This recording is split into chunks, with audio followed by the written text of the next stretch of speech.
let him forgive. De'ein Yoresh.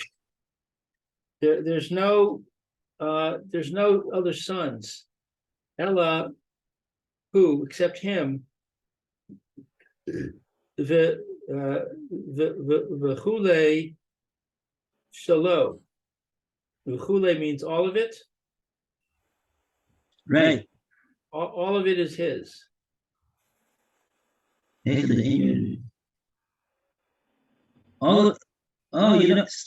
the Gemara is suggesting like this. Okay, the son guzzled all of this, right? But now the property went Birusha with the father's passing, and now the son is the only inheritor of the property. So he inherited the property. The only problem is he got an avera of guzzling all the property. Okay, so what do we got to do in order for him to be forgiven from that avera of stealing all the property? He's the one who owns the property right now because he's the Orish. So let him forgive himself for the fact that he guzzled the property. And with that, there's no longer any obligation to give it to anybody else. His mechila as the owner of the property, the current owner of the property, should be sufficient to absolve himself of the avera of Gezel. So the Gemara is asking, why is it that the Gemara says that he's got to get this stolen property out of his possession? Right now, it's his property. He inherited it.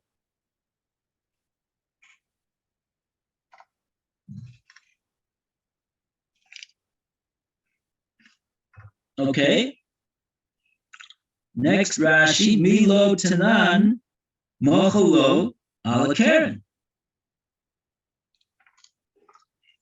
This is the Gemara's riot that this should be so, that he should be able to be mochel on the Gezel himself. Mochel on his own Gezel. So this is Rashi, Milo Tanan, Mocholo, ala Karen.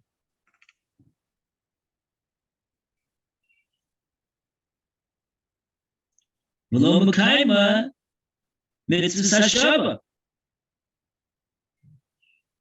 And then he won't need to fulfill the mitzvah of returning the stolen items. Did we not learn that when it says mochel lo ala Karen, when the person that was stolen from, he's mochel on the Karen,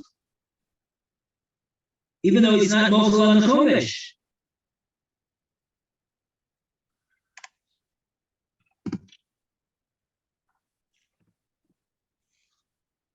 Let him be absolved.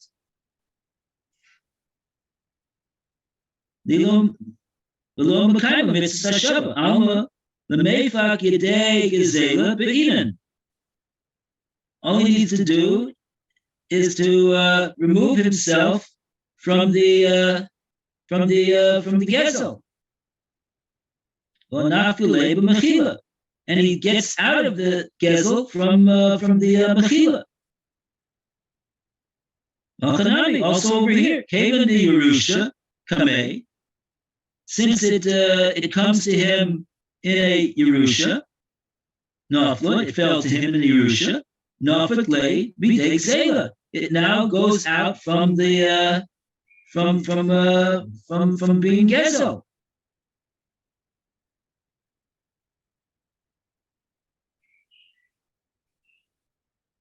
That's what the Mechila would accomplish. It goes out from being Gezel anymore. The Meifak Yedei Gezel Gezela Be'inan. That's what we need in order to in order for him not to be absolved of the mitzvah of Hashava, of having returned the Gezel. It simply has to be that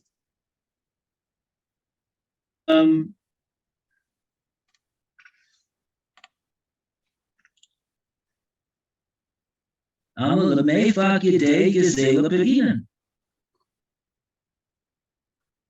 V'hanafile b'mechila.